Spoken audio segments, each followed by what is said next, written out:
Isso aqui é nós estamos aqui diante de um vertissolo. Não é muito característico não. Vertissolo, eles pendiram mais.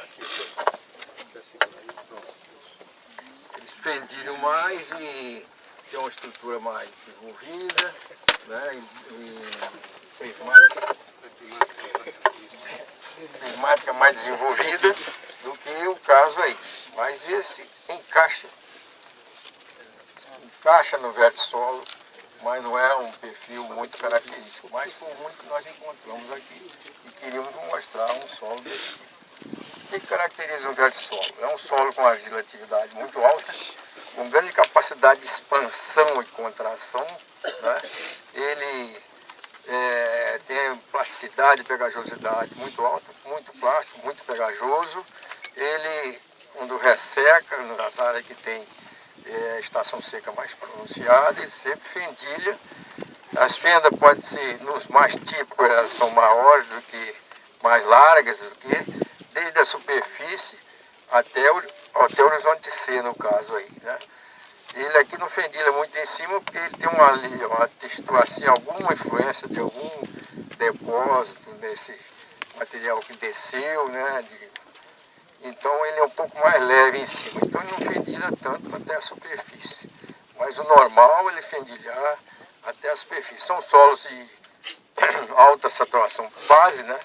Não são solos ricos quimicamente e com essa grande capacidade de expansão e contração. É como se fosse uma sanfona, né? No período de chuva ele fecha todo o sistema, no período seco ele se expande, se contrai, né? Mostrando essas fendas aí. Eles têm o que se chama Slick Inside. Vocês podem ver aí no guia de excursão o perfil e um Slick Inside, que é uma superfície lustrosa, brilhante e decorrente de movimentação da massa do solo. Ele se movimenta, então forma uma superfície espelhada e estriada, inclinada em relação ao plomo do perfil. Ele nunca é assim, mas é assim. Então isso aparece. Agora aqui nós não estamos vendo, teria que mexer mais, tirar mais. Aqui tem o que a gente chama de Slick Inside, decorrente da movimentação da massa do solo. Pode dar umas, para ver se encontra um melhor aí.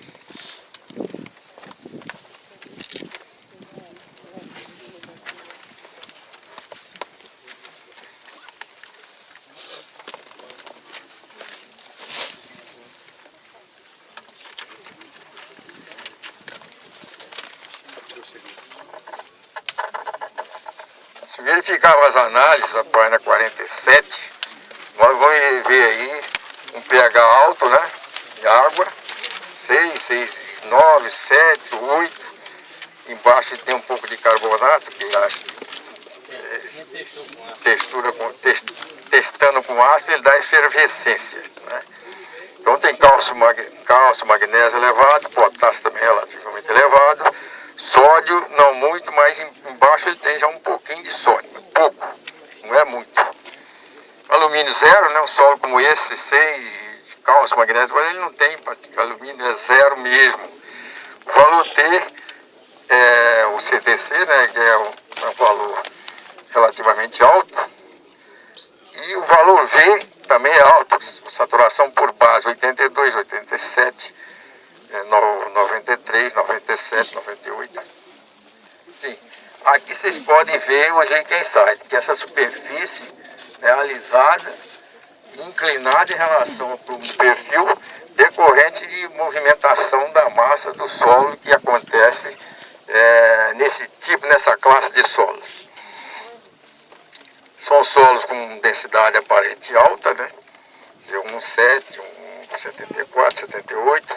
Estão vendo aí que é um material duro, extremamente duro quando seco, com pouca porosidade, né? A não ser poros entre os agregados, mas dentro dos agregados essa porosidade é pequena.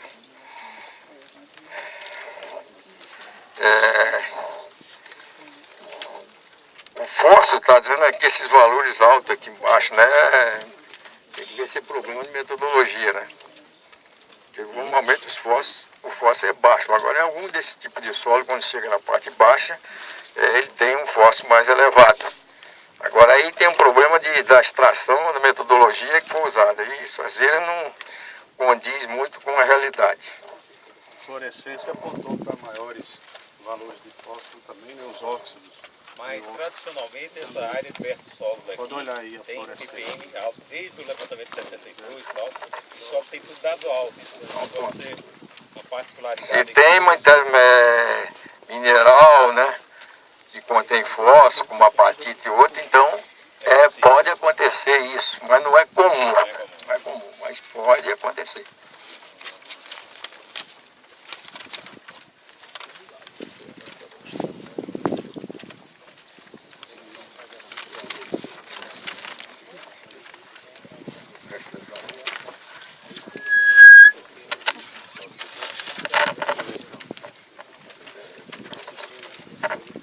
Na página 48, vocês vão ver aí o carbono orgânico. 41. Carbono, está nessa outra. Página 48.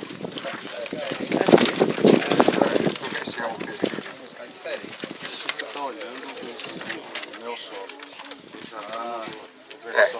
Ele tem esse valor de 1,7. E essa parte superficial aí está com um valor relativamente alto.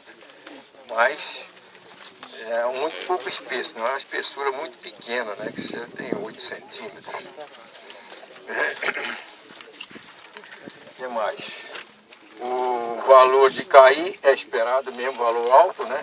Porque o solo tem atividade alta, tem esmectita, argila 2,1. Saturação por sólidos, que está dando a saturação aqui relativamente alta, né? 4, 1, 18, 402, 6, 14, 801, 9, 47%. Então isso aqui já vai dar solódico. Seria solódico, aliás, teria que Corrigir os horizontes. corrigir os horizontes. BV, BVN, BCN, CRN. E quanto à classificação também vamos alterar, porque nós vimos aí São José de Solo ótimo, saprolítico, foi colocado por causa da presença desse saprolítico. Agora tem que acrescentar no quarto nível o solódico saprolítico. Essa é a ordem aí. A gente pode dar prioridade ao solódico saprolítico. Só lembrando, doutor, falando o negócio do KI e KR de novo. Em função de essa análise ter sido por fluorescência de raio-x e não pelo ataque sulfúrico, ambas são feitas na terra fina, porém tem uma diferença nos resultados importantes. Que pelo ataque sulfúrico a metodologia ataca basicamente a fração argila apenas, embora seja feita na terra fina. Logo o resultado se refere ao que se destruiu das argilas, dos argilos minerais. Então vai refletir, o KI vai refletir a relação sílica-alumínio, perfeitamente. Mas aqui não é o caso, a fluorescência de raio-x feita na terra fina analisa tudo, total, global. Logo esses valores, o silício e o alumínio não vem só dos argilos minerais, vem também dos outros que contêm silício e alumínio. Por isso que essa relação aqui KI-KR ela não deve ser considerada nessa análise, porque foi feita dessa forma. Pela fluorescência de raio-x, para calcular KI-KR, teria que separar a fração argila e nela fazer a análise, aí daria certo o resultado. Então essa aqui é a diferença, que a gente já vem martelando para não haver confusão. Só isso. Então a gente deve olhar a mineralogia de argila, né? Olhar o difratograma de raio-x que dá o resultado. E já diz claramente quais são os argilas minerais que predominam. Está na página, deixa eu ver qual é a página. 45. Na página 45. E aí, mais uma vez, a gente verifica pelos difratogramas a presença de esmectita, conforme está indicado aí, o que é tipo desses solos que tem argila de atividade alta, né? Especialmente do grupo das montemorillonitas, né? O grupo das esmectitas e o tipo é provavelmente predominante montemorillonita, né? Podendo haver também Claro, sempre tem alguma caulinita nesses solos, mesmo sendo com pH elevado, mas é comum também a caulinita aparecer. E aqui a gente vê, deixa eu ver se tem algum... Bem, como foi na terra fina, não apareceu aqui a reflexão, que deve ter em pequena quantidade ou coisa mal cristalizada. Mas se separar a fração argila e fazer análise, provavelmente a gente vai encontrar alguma coisa de caulinita também. Outro 2 para 1 que aparece, segundo consta do difratograma, é biotita, né, que é uma mica que contém ferro, né, a mica escura. Tem também outros minerais primários que apareceram aqui, como o feldspato, né, que aparece aqui, e também quartzo, que aparece aqui na análise, né. Talvez, se for detalhar mais, possa encontrar outras coisas, algum afibólio, ou até mesmo algum piroxene pode ser encontrado. Mas se está em pequena quantidade, feito na terra fina, no global, o que tem em quantidade menor do que 1% ou menor do que 2%, muitas vezes não vai conseguir ser visualizado aqui no difratograma de raio-x, que requeriria uma concentração um pouco maior. Se feito separadamente as frações, aí cada fração está concentrada e aí já se revela melhor. Mas aqui acho que fica para um estudo mais detalhado quando se for fazer uma dissertação ou uma tese. Aí separa as frações, se analisa separadamente e vai se ter com mais detalhe essa mineralogia. Porém, o que a gente precisava ver ocorre aqui. Os minerais do grupo 2 para 1, que são expansivos e que dá essa feição morfológica das rachaduras e dos liquensides, conforme consta aqui expresso pela morfologia do perfil. Agora, as duas curvas do difratograma, que tem já constatamos num perfil anterior, o Ricardo chamou a atenção, o Ricardo Espíndola, aqui também. No horizonte A, que é a linha de cima, apareceu os minerais típicos desses solos. E no horizonte seguinte, que é o BV2, não aparece. Então, das duas uma. Ou a amostra não foi bem preparada, ou teve algum problema, ou talvez uma inversão. Isso aí só posteriormente que a gente vai poder saber o que houve. Porém, o que precisava saber, a gente está vendo aqui na mineralogia, que é a presença de minerais 2 para 1, expansivos, e que é visível aqui pela morfologia, que não há dúvida. A própria morfologia já indica a presença deles. Estranho seria não aparecer no difratograma, mas como apareceu, corrobora e está correlacionado com a morfologia. Então era isso que a gente gostaria de... Complementando aqui as considerações, ele foi colocado no saprolítico, porque ele apresenta esse material mais solto aqui embaixo, né, da rocha alterada, e isso é um dado importantíssimo, que agora nós temos que levar em consideração na classificação do solo, e isso vai ser importante, não só para a parte agronômica, de penetração de raiz, de água, etc., como também para a parte de geotecnia. Isso para estudo de engenharia, tudo isso é importantíssimo. Então agora nós estamos procurando estudar e considerar mais esse saprolito, e muito poderia não ter um saprolito como esse, teria um solo embaixo do horizonte B, ou C, aparecer uma rocha dura aqui. Então o comportamento seria diferente do que esse que tem esse material mais solto na parte de baixo. Sr. Clínio, essa linha de pedras aqui que está bem evidente ao longo do perfil não constituiria uma descontinuidade litológica, não? Porque ela está rodeando todo o perfil, né?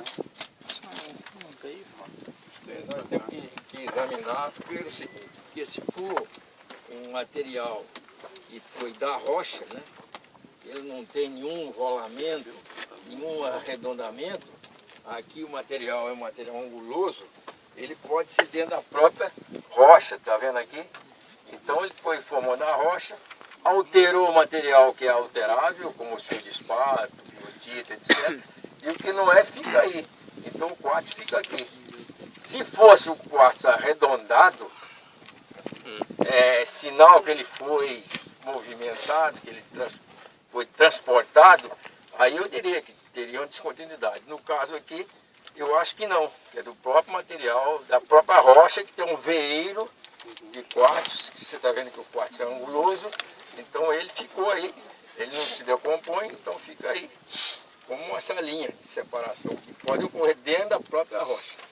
Agora, se fosse arredondado, eu diria que teria uma descontinuidade de material original. É mais anguloso, né?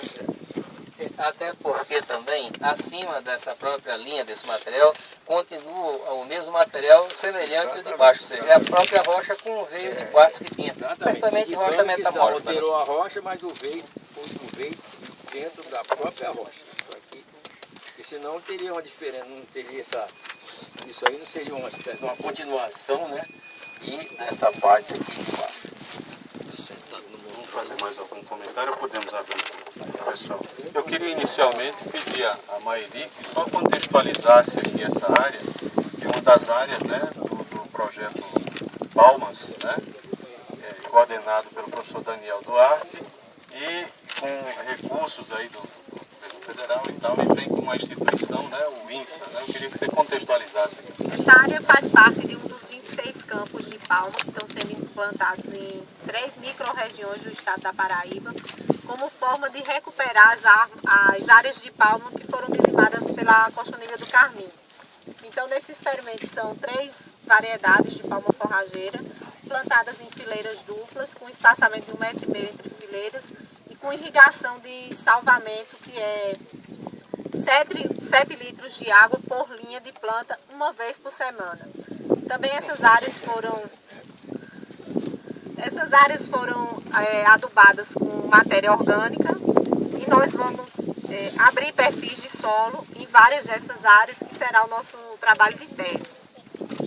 E aqui na região como um todo, o que se sobressai em termos de produção agropecuária mesmo é a produção pecuária. Essa região é uma bacia leiteira importante no estado da Paraíba. Tem 2 laticínios que produz derivados de leite e vende para todo o estado. Alguém mais gostaria de fazer uso da palavra? Perguntas, né? Comentários, sugestões?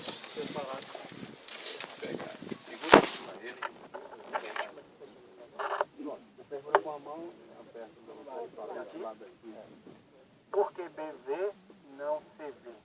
Acho que isso é uma pergunta recorrente nesse vertissolo. Tem expressão de cor, tem expressão estrutural, mas melhor do que eu gostaria que o nosso Papa que está aqui ao lado,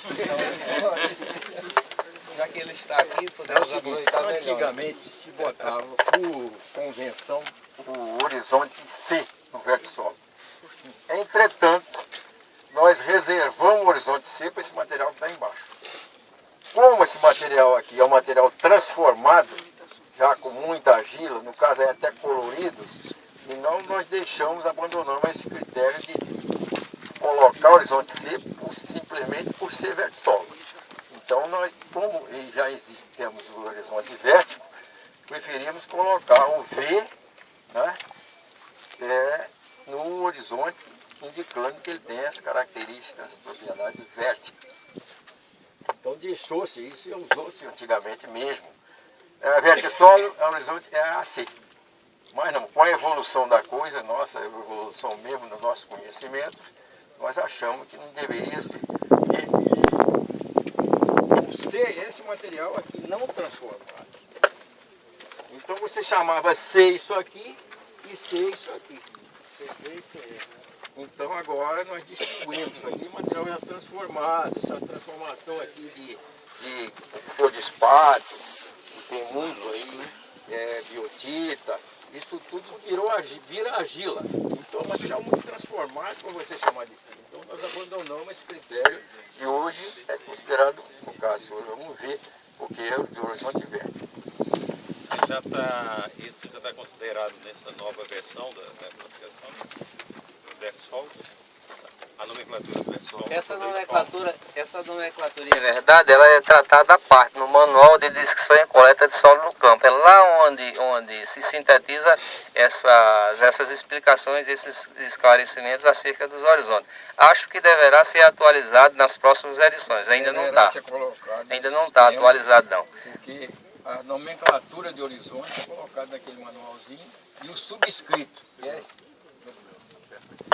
No caso, subscrito seria o T ou o W, o T indicando betextural, o W indicando belador sólico e o V indicando horizonte vértico. Então, antigamente se botava numeração, mas o número aí apenas significa uma, digamos assim, uma continuidade. Então, você tem o 1, 2, o 3 e tal. Isso é colocado depois do subscrito.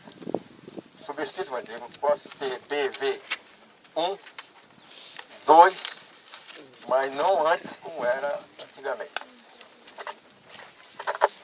Deixa eu complementar. Agora, de fato, no sistema, se ainda não estiver na terceira edição, cabe também, porque quando se descreve a ordem, também vem a explicação das sequências de horizontes normais ou mais comuns. Então, caberá lá também, se ainda não saiu na terceira, que eu não olhei tudo, essa complementação do que está sendo discutido aqui, que já foi discutido em outras ocasiões, a ocasião, por exemplo, da RCC, que aconteceu lá na região do Pantanal, já se discutiu isso. Também quando teve o congresso em 2003, né? Foi 2003 aqui em Fortaleza? Foi 2005? 2009. 2009. Também se discutia um pouco, que a gente passou em local que tinha solo com características vérticas. Enfim, vem se discutindo. Se ainda não foi colocado no sistema, na conceituação da ordem, nas sequências de horizontes, conforme se descreve lá, e também onde se conceitua os horizontes, que também tem lá no sistema. Então, essas explicações que a gente está discutindo aqui, se não consta, acredito que nas próximas reuniões, está aqui um dos responsáveis pela evolução do sistema, lembrar para fazer essas correções que são devidas e merecidas colocarem lá para atualizar a evolução do conhecimento. Que se discute no campo, se aplica já na prática, mas falta ainda acrescentar e atualizar o sistema. Quem continua mais insistindo, é uma oportunidade ímpar da... Professor, fala aí no fone. Eu não sei, ok?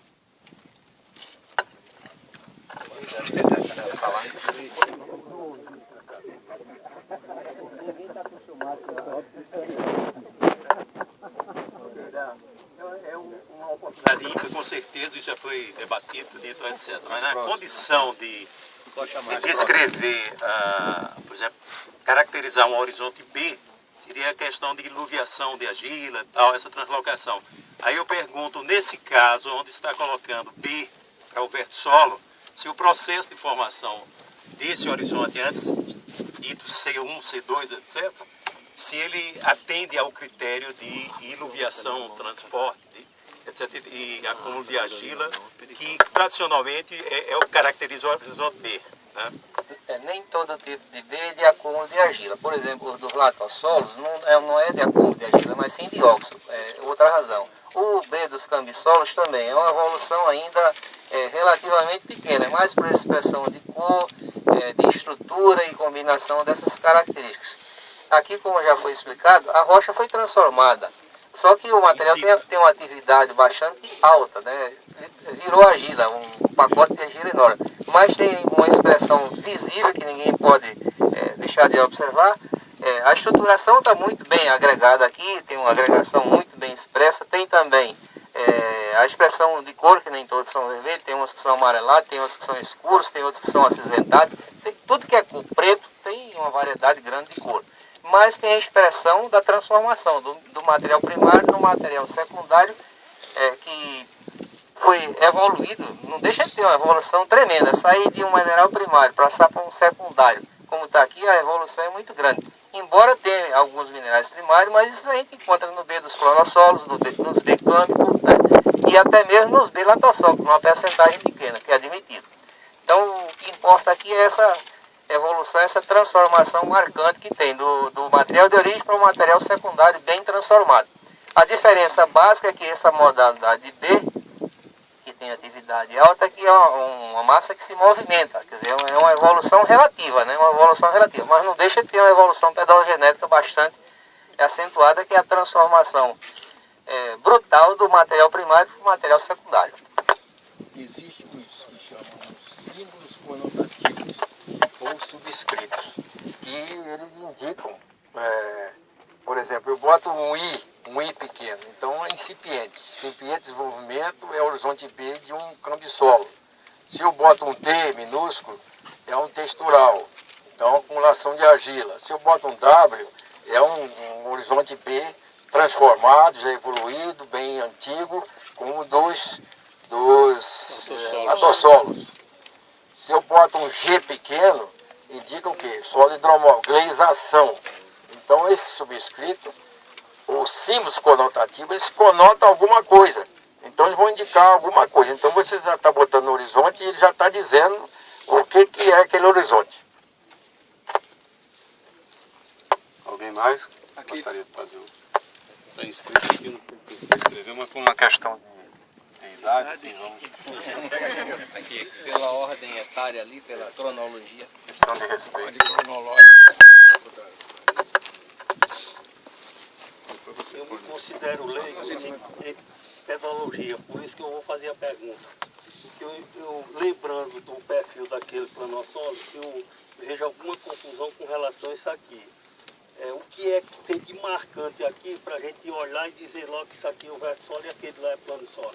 Eu achei assim, aparentemente se confundindo a questão, parece aparentemente dificuldade de drenagem, tudo, certo? Eu fiquei com esse sentimento.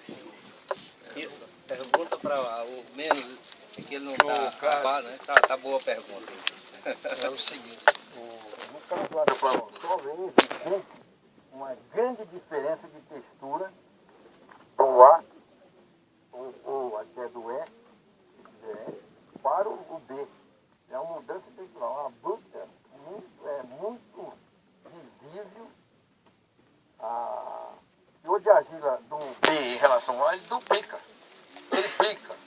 Às vezes, como eu já disse aí, encontrei em Sergipe um solo um planossolo que é bem arenoso em cima e no B tem 14 vezes mais argila do que...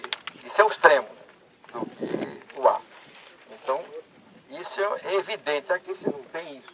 Aqui você tem praticamente a argila uniforme. É um solo bem uniforme. Não tem nada que pareça com aquilo lá. Se você olhar na página 30, você vai ver uma camada de construção, uma camada de areia sobre um material parecido com esse daqui. Esse daqui não. Ele é homogêneo, de cima para baixo a variação de textura é mínima, não há aquela diferenciação. E lá, se você olhar na foto, pode verificar que tinha como se fosse uma camada de areia sobre um material como esse daqui. Então a diferença brutal é essa, como se fosse uma camada sobre uma outra camada com a diferença extrema em termos de conteúdo de argila. Embora embaixo possa ter uma similaridade, né? Atividade alta, restrição de drenagem, etc. Além disso, ele tem, por exemplo, um A, a textura, quer dizer, bem mais leve, e passa por um B, uma estrutura prismática, bem desenvolvida, duro, extremamente duro quando seco. Então é muito diferente em relação a esse solo.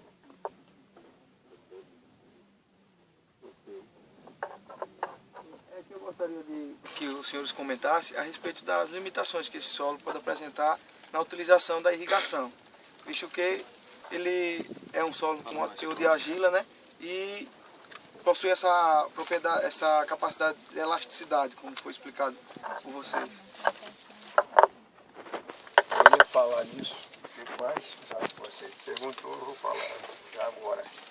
É o seguinte, esse solo, ele tem que ser muito, por exemplo, para usar ele com irrigação, tem que ser muito bem feita a irrigação. Se você começa a botar água aqui, com ele seco, pendilhado, essa água vai penetrar pelas fendas e vai descer.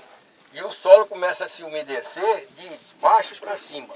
Aí a água chega aqui, para e vai começar a umedecer para poder ir subindo. É diferente do normal, por causa das fendas, né?